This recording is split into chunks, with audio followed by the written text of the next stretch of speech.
I dig it. I like that unshowered, you should listen to me about your life look. I'm a role model. That's good. This video is gonna go really, really well. If I was half as charming as you, I would have all the bitches. Just all of the bitches would just, they would all be mine. I would have all the bitches.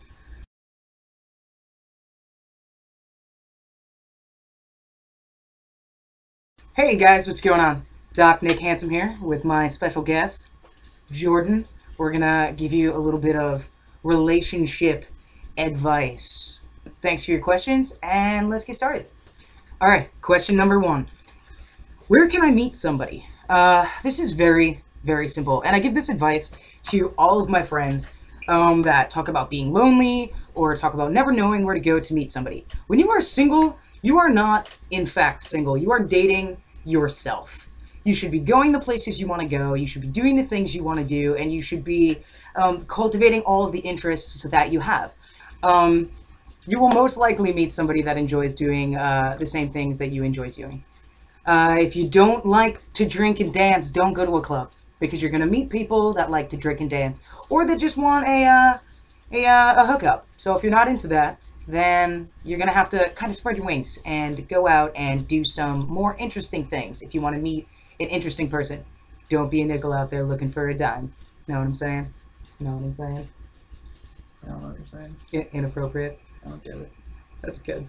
Go out and just go where you go. I don't really think there's like a general place that people go to meet women. It's like, I don't know, if you're out somewhere, they might be out there too. Who knows? Like, you shouldn't ever go out to try to meet someone. You should just do whatever the fuck you normally do, and then maybe someone will be there. Okay. All right. Question number 2. You want to take this one? How to combat lesbian bed death? Lesbian bed death is a sensitive subject, I'm told, but the rumors are true, and it's actually a thing. First of all, what is lesbian bed death? It is a term used to describe when two romantic partners of the same gender, i.e. lesbians, get together, and then after an extended period of time, after being together for a little while, there's kind of a lull in the department. So they call it lesbian bed death. It's when you become more friends than you are lovers. So how do you combat this? I feel like that's not a lesbian thing. That's like regular people have that too. We'll just go with the term bed death then, Yeah, shall I like we? bed death. 9 out of 10 times, a lull in the sex department has absolutely nothing to do with sex. Absolutely nothing to do with your sex drive or the desire that you feel for your partner. It has a lot to do with other aspects of the relationship. Have you settled into a routine? You know, when was the last time you made your partner feel beautiful, feel handsome, feel special, feel sexy, that it evoked those feelings of sexual want and desire from them?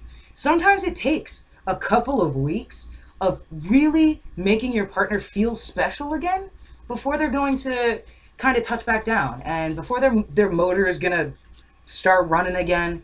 And really it has a lot to do with reigniting the spark. The lesbian spark. Just the lesbian spark. You breeders are on your own. I think you nailed that question. Aw, yeah, that's right. The only thing I'm nailing right now. Alright, question number 3. I never know what to say to girls. It's because you are trying to think of something specific to say to girls. What is girls? Last time I checked, every girl was an individual. You should find out what they like. Ask questions. Let them... Don't let them say anything. Let them answer those questions. Avoid eye contact. Go from there. Remember to blink. Actually, that's something I have trouble Blinking, with. yeah, sometimes you... That's something I have trouble personally, with. I don't say anything, like, I don't go out of my way to say any, like, I'm like, okay, I gotta think of something witty. I just look at them, and the first thing I'll be like, your haircut looks stupid. And then I just go with it. And you don't overthink it. I think it's... I wish I was half as charming as you, though. This is a Stevie question? No, it's not a stop. Stevie, this is anonymous, No, but I want you to know I This is not a love Stevie you. question. Don't try so hard. Don't use a pickup line. Just be honest. Never use pickup line. People can tell when you're being genuine or when you're being disingenuous. Just be yourself. Walk up to them with good intention. What? What word did you just use? Disingenuous? Just keep to the small words. People can tell when you're being fake, when you're not being genuine.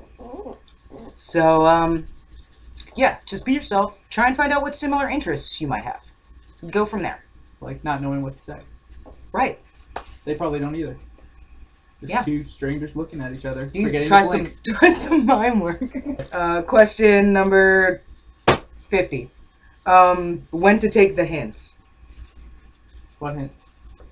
When to take the hint that somebody doesn't like you? What are you looking at me? I take the hint. Yeah, I don't, so I really can't help with this question. Really? Yes. What? What do you mean, really? No. If it ever gets to a point when you're obviously doing more than the person that you're trying to get with, just stop there. You should never have to work harder than the person you want to get with. Ever. And that's about it. Question number 51.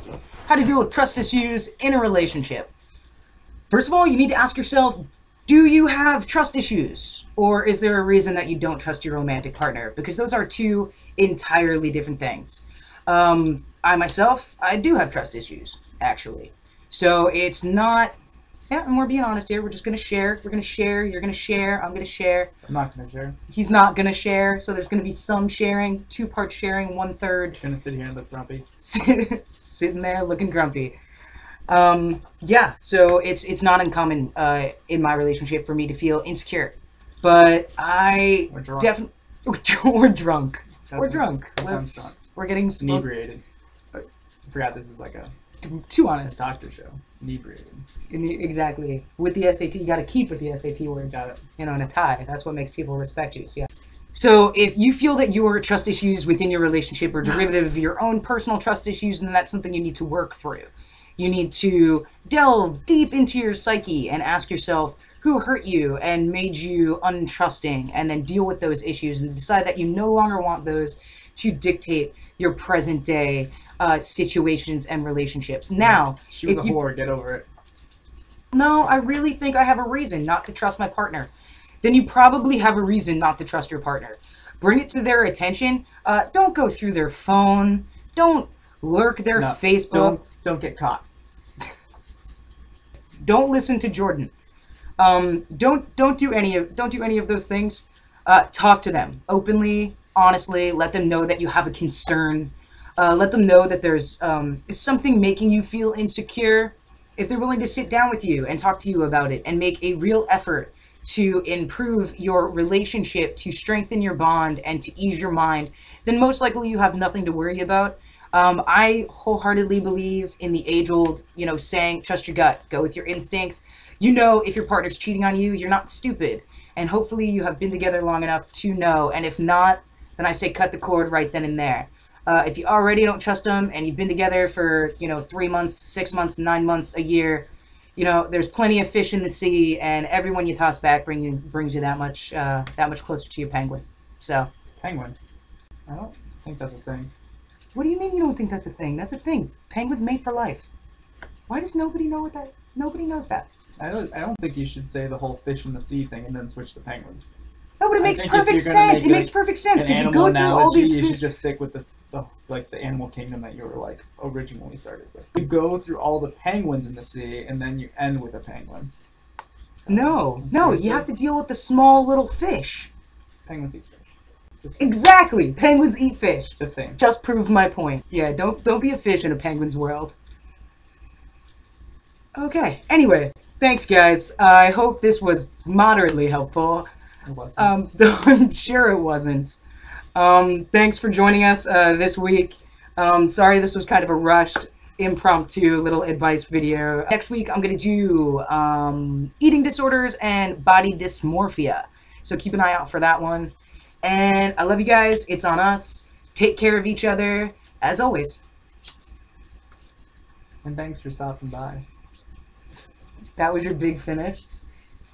Thanks for stopping by.